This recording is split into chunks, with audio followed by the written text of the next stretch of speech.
Very good morning, welcome to my channel general knowledge shorts. तो आज हम discuss करने जा रहे हैं कंप्लीट डाइजेस्ट सिस्टम्स को एक सिंगल वीडियोस में। हमारा जो कंप्लीट डाइजेस्ट सिस्टम्स होते हैं उसमें कौन कौन से पार्ट्स इंक्लूडेड होते हैं, उसमें कौन कौन से एंजाइम्स इंक्लूडेड होते हैं, हम सब उन चीज़ों को डिस्कस करेंगे एक सिंगल वीडियोज़ में। Please you go through it. सबसे पहले हम देख लेते हैं कि हमारे एलिमेंट्री केनाल में क्या क्या चीज़ शामिल होती हैं। वेरी वेरी इंपॉर्टेंट कि एसेसरी जो पार्ट होते हैं हमारे बॉडी में और जो हमारे एलिमेंट्री केनाल है, दो अलग अलग चीज़ें हैं। तो एलिमेंट्री केनाल में इंक्लूड होता है mouth, pharynx, oesophagus, stomach, small intestine, large intestines. तो जितने भी पार्ट्स हैं, जो मेन पार्ट्स होते हैं, जो रोल प्ले करते हैं हमारा किसमें, डायरेक्शन में, मेन पार्ट्स, उसको बोलते हैं they comes under the alimentary canal. लेकिन कुछ ऐसे पार्ट होते हैं जो एसेसरी पार्ट्स होते हैं। ऐसे पार्ट्स मतलब जो डायरेक्शन में उनका रोल तो होता है लेकिन they are not the main parts. They just connect with the main parts, वो कनेक्ट करते हैं मेन पार्ट के साथ लेकिन उनका वो मेन उनका रोल नहीं होता है। तो सबसे वो होते हैं accessory parts. Is very very important point, please go through it. Alimentary canal में इंक्लूड होता है हमारा mouth, pharynx, oesophagus, stomach, small intestine and large intestines. लेकिन हमारे जो एसेसरी पार्ट्स होते हैं उसमें इंक्लूड होता है टीथ है, टंग है, स्लैवरी ग्लैंड्स है, यस लिवर है, गॉल ब्लेडर है, पैंक्रिया है।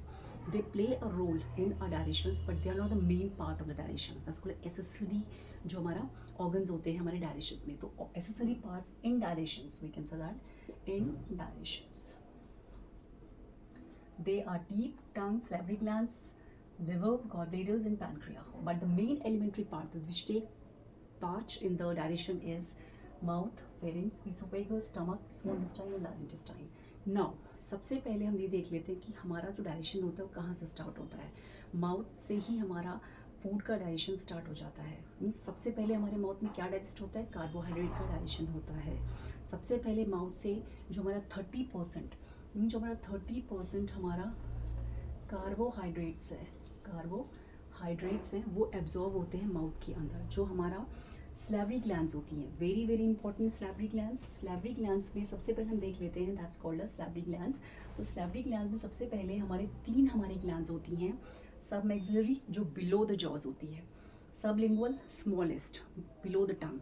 सबसे छोटी जो हमारी स्लैवरी ग्लैंड्स होती है वो होती है सबलिंगुअल, जो हमारी टंग के नीचे होती है।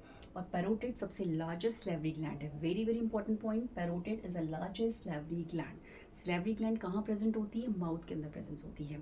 फूड का डाइजेशन कहाँ से स्टार्ट हो जाता है, माउथ से स्टार्ट हो जाता है। कितना परसेंट कार्बोहाइड्रेट डाइजेस्ट स्टार्ट हो जाता है माउथ से, 30% कार्बोहाइड्रेट का डाइजेशन स्टार्ट हो जाता है माउथ के अंदर से। जो भी हम कार्बोहाइड्रेट लेते हैं खाने में, जो भी हम खाना खाते हैं उसका जो कार्बोहाइड्रेट होता है वो माल्टोज में चेंज हो जाता है, शुगर में चेंज हो जाता है।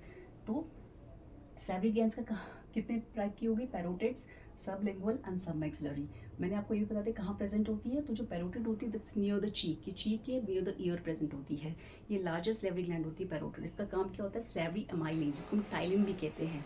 स्लैवरी अमाइलिन या टाइलिन का सिक्रीशन करता है। ये कौन, पैरोटिड जो ग्लैंड है स्लैवरी ग्लैंड्स का पार्ट है। तो यही सिक्रीट करता है क्या, स्लैवरी अमाइलेज एंड टाइलिन का, जो क्या करता है कार्बोहाइड्रेट्स को हमारे शुगर में मीन्स माल्टोज में चेंज करता है। ठीक है, जो कार्बोहाइड्रेट को माल्टोज में चेंज करता है इनसाइड आवर माउथ।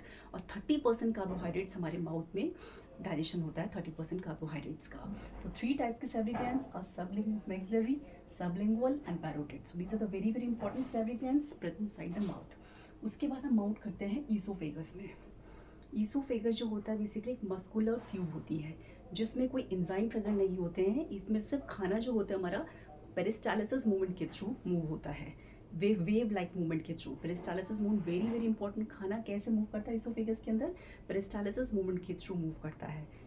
उसके बाद ईसोफेगस क्या है, एक मस्कुलर ट्यूब है जिसके अंदर कोई एंजाइम प्रेजेंट नहीं होता है। फिर जो हमारा खाना होता है वो ईसोफेगस से होते हुए कहाँ आता है, स्टमक के अंदर आता है। स्टमक वेरी वेरी इंपॉर्टेंट, जे शेप स्ट्रक्चर है, मस्कुलर जे शेप स्ट्रक्चर। तो हमारा स्टमक का शेप क्या है, जे शेप का है और मस्कुलर है। सेकंड थिंग, इसमें 3 टाइप की सेल्स पाई जाती हैं। चीफ सेल्स, जिनको हम पेप्टिक सेल्स भी कहते हैं। Chief cells are also known as a peptic cells. वो क्या सिक्रीट करते हैं, पेप्सिनोजन एंड लाइपेज का, गैस्ट्रिक लाइपेज का और पेप्सिनोजन का सिक्रीशन करता है कौन, chief cells and peptic cells. Very very important, जो हमारे गैस्ट्रिक जूस होते हैं स्टमक के अंदर, उनके अंदर जो सेल्स प्रेजेंट होते हैं that's called chief cells and peptic cells. वो क्या सिक्रीट करते हैं, inactive enzyme pepsinogen, inactive enzyme pepsinogen का सिक्रीशन करते हैं एंड गैस्ट्रिक लाइपेज का सिक्रीशन करते हैं। पैराइटल सेल को हम ऑक्जेंटिक सेल्स भी कहते हैं, जो क्या करता है सिक्रेट HCl का सिक्रेशन करता है, जो हमारे किस में मदद करता है, किसको एक्टिवेट करने में। Very very important point, HCl का काम क्या होता है, जो इनएक्टिव पेप्सिनोजन होता है, चीफ सेल्स जो प्रोड्यूस करती हैं, ये जो पेप्टिक सेल्स प्रोड्यूस करती हैं, वो इनएक्टिव पेप्सिनोजन को पेप्सिन में चेंज करता है HCl। तो HCl ही रोल प्ले करता है मेन पेप्सिनोजन को पेप्सिन में चेंज करने का। और दूसरा काम है क्या करता है, बैक्टीरिया को किल करता है स्टमक के अंदर, और एक एसिडिक मीडियम प्रोवाइड करता है स्टमक को। नाउ म्यूकस, म्यूकस क्या करता है, जो लाइनिंग में प्रेजेंट होता है स्टमक की, म्यूकस का काम होता है हमारी एसिडिटी को रिड्यूस करना। पेट में जितनी एसिडिटी है उसको रिड्यूस करने का काम करता है म्यूकस, जो स्टमक की लाइनिंग में प्रेजेंट होता है।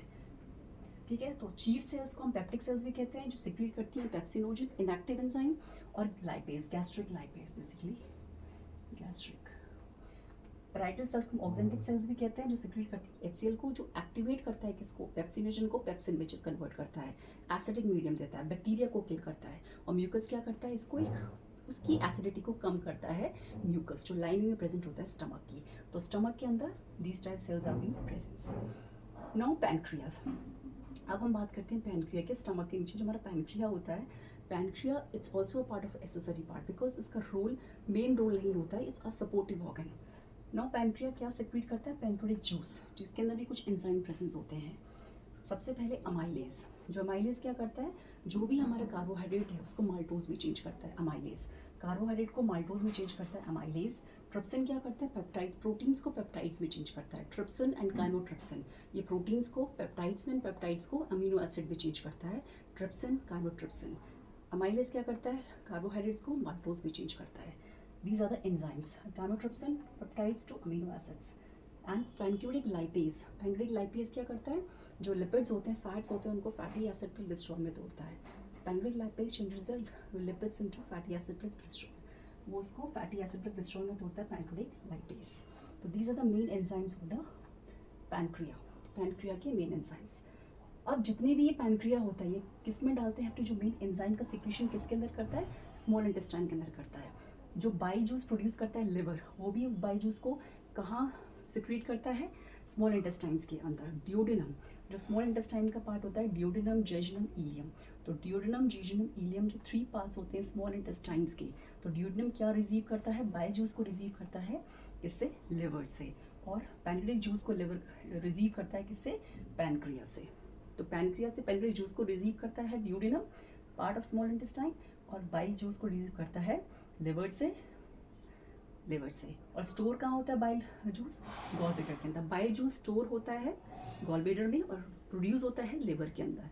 और कौन इसको रिसीव करता है, डियोडिनम रिसीव करता है स्मॉल इंटेस्टाइन का पार्ट्स। डियोडिनम जो होता है वो स्मॉल इंटेस्टाइन का सबसे छोटा पार्ट होता है, और जेजुनम जो होता है middle parts, and ileum is the largest part of small intestine. Ileum is the largest part of small intestine, सबसे बड़ा पार्ट होता है स्मॉल इंटेस्टाइन का ileum. Duodenum is a small intestine, receive करता है बाइल जूस को from liver and pancreatic juice from the pancreas. Now जितने भी पैनक्रियाटिक जूस होते हैं जब इसके अंदर आ जाते हैं, किसके अंदर, स्मॉल इंटेस्टाइन्स के अंदर, इसमें क्या होता है, जो भी हमारा माल्टेज एंजाइम होता है वो माल्टोज को ग्लूकोज में चेंज करता है। जो प्रोटीज होता है वो प्रोटीन को अमीनो एसिड में चेंज कर देता है स्मॉल इंटेस्टाइन्स के अंदर। जो लैक्टेज होता है वो लैक्टोज को गैलेक्टोज प्लस हमारे लैक्टोज प्लस लैक्टोज को किस में तोड़ देता है, ग्लूकोज प्लस गैलेक्टोज में, सॉरी ग्लूकोज प्लस गैलेक्टोज में, लैक्टोज को ग्लूकोज प्लस गैलेक्टोज में तोड़ देता है। फाइनल जो एब्जॉर्प्शन होता है वो किसमें होता है, स्मॉल इंटेस्टाइन में। Final absorption of food take place in small intestine with the help of a villi, microvilli, जो सर्फेस एरिया को बढ़ाते हैं स्मॉल इंटेस्टाइन्स के अंदर। इसमें जो क्या करता है, ग्लूकोज और अमीनो एसिड ब्लड में ऑब्जर्व हो जाता है, और जो फैट होता है वो लिम्फ में ऑब्जर्व होता है। Fat is stored in a lymph and glucose plus amino acid is stored in a blood. So these are the final absorption take place in small intestine. Now large intestine, जो large intestine होती है वो छोटी होती है, और small intestine जो बड़ी होती है लेकिन वाइडर होती है बड़ी इंटेस्टाइन से। जो लार्ज इंटेस्टाइन के 3 पार्ट्स होते हैं, caecum, colon and rectum and anus. जो केकम एंड कोलोन होते हैं ये वाटर को क्या करते हैं, एब्जॉर्व करते हैं, फीकल प्रोडक्शन करते हैं, water absorption and faecal production करते हैं caecum and colons. And rectums and anus क्या करता है, जो टेम्पररी स्टोरेज करता है अनडाइजेस्टेड फूड का, और बाद में उसको एक्सक्रीट आउट कर देता है। तो rectum anus is temporary storage of the excreted products, and caecum and colon water absorptions and faecal formation में मदद करता है। Caecum, colon and rectum is a part of large intestines. तो this is a whole a very important or we can see the parts or different parts and different enzymes of the complete digestive systems in a single video. Please you go through it. Thank you.